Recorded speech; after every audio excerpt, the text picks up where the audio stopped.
Bonjour à toutes et à tous. Vous êtes déjà ou vous allez être diplômé du MBA. Et je viens de me rendre compte qu'il y a un cours que j'aurais dû vous faire et que j'ai oublié de vous faire. Ça fait 18 mois qu'on vous explique que pour réussir, il faut du talent. Ça, vous le saviez déjà. Et bien évidemment, ça fait 18 mois qu'on vous explique que pour réussir, il faut du travail. Ça, si vous l'aviez oublié, on vous l'a rappelé. Il y a une chose qu'on avait oublié de vous dire, c'est que pour réussir, il faut de la chance. Et j'avais complètement oublié de vous faire le cours sur comment avoir de la chance. J'ai 5 minutes devant moi, je vais essayer de rattraper le temps perdu. Alors vous me direz, mais comment est-ce qu'on peut faire un cours sur la chance? Il y a des gens qui vous disent, la chance, c'est le hasard. On est tombé là au bon moment. D'autres vont vous dire, ben non, il y en a qui l'ont, il y en a qui l'ont pas, c'est la bonne étoile. Mais moi, ce que je vais vous dire, c'est que par expérience, après pas mal d'années passées dans le management et dans la formation des managers, la chance, premièrement, c'est une compétence, et deuxièmement, c'est une compétence qui se travaille. C'est-à-dire que ceux qui ont de la chance à répétition, ils en sont responsables, et ceux qui ont des coups durs et des coups de malchance à répétition, ils en sont aussi responsables. Parce que dans le fond, c'est quoi la chance, quand on regarde bien?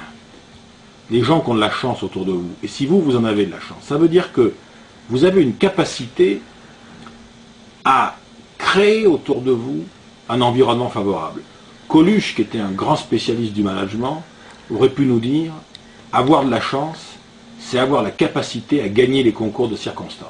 Eh bien, c'est exactement ce qu'on peut apprendre à faire dans le quotidien, du travail, en entreprise, dans la vie sociale, un peu partout. Mais ça peut aller plus loin.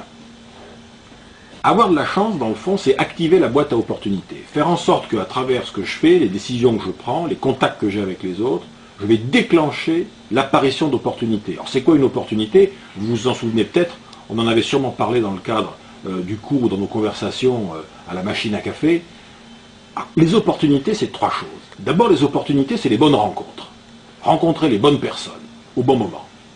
Mais les opportunités, c'est aussi ce que j'appelle moi les territoires. Aller sur les bons territoires. C'est les bons territoires du business, mais c'est aussi les bons territoires de la culture, les bons territoires géographiques, les bons territoires de la relation. Être sur le bon territoire.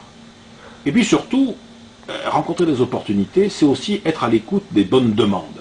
C'est-à-dire, comme par hasard, celui qui trouve l'opportunité avec laquelle il va réussir, il a rencontré la bonne personne sur le bon territoire et il a répondu, ou en tout cas il s'est positionné comme étant celui ou celle qui pouvait répondre à la bonne demande.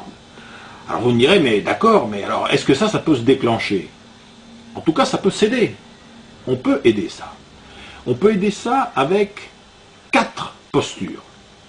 La première posture, c'est déjà une posture de vigilance. C'est-à-dire de la curiosité.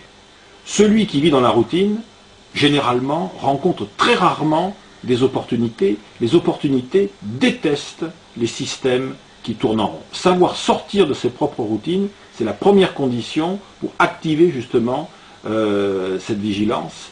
Et ça prépare l'esprit. Je crois que c'est Pasteur qui disait la chance ne favorise généralement que les esprits préparés. Se tenir vigilant par rapport à ce qui se passe autour. La deuxième idée, on en a beaucoup parlé ensemble en cours, et vous en avez parlé avec d'autres de nos collègues, c'est la magie du réseau. Être en interaction avec les autres et se constituer un réseau. Mais se constituer un réseau, c'est pas uniquement se constituer un carnet d'adresses. C'est pas uniquement demander des services et rendre des services. Se constituer un réseau, se créer des conditions pour l'opportunité, c'est devenir celui ou celle qui met les autres en relation. Celui qui crée les liens entre les autres. Celui qui aide les autres, d'ailleurs, à faire des choses. Je vous avais donné cette merveilleuse citation, je crois, de Pierre Doré, qui était le fondateur de l'Institut européen du leadership, et qui disait « La meilleure façon pour atteindre ses objectifs dans une organisation, c'est d'aider ceux dont on a besoin à atteindre les leurs. Donc c'est travailler en réseau. » Le troisième secret de la chance, c'est justement d'être conscient que la chance, elle ne marche pas toujours. Et qu'il y a des fois où il y a des revers.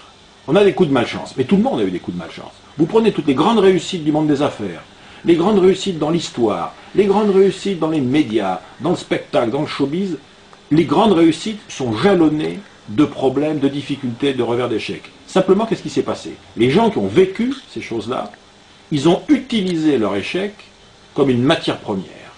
Ils en ont fait quelque chose. Ils ont utilisé leur échec et ils l'ont transformé en projet.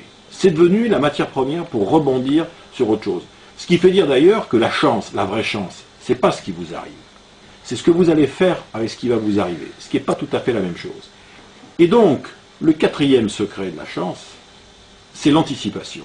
L'anticipation, en ce sens que il faut toujours avoir un projet d'avance.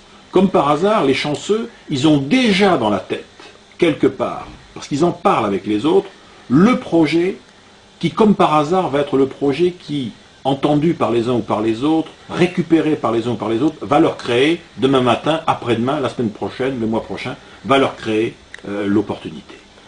Voilà, moi, ce que je pouvais vous dire, c'était cette dernière leçon. Avoir de la chance, c'est un élément déterminant dans la réussite, ça s'apprend, on peut s'entraîner, ça passe par une nouvelle façon de percevoir la réalité, de gérer ses priorités de vie et de décision, et aussi ses relations aux autres.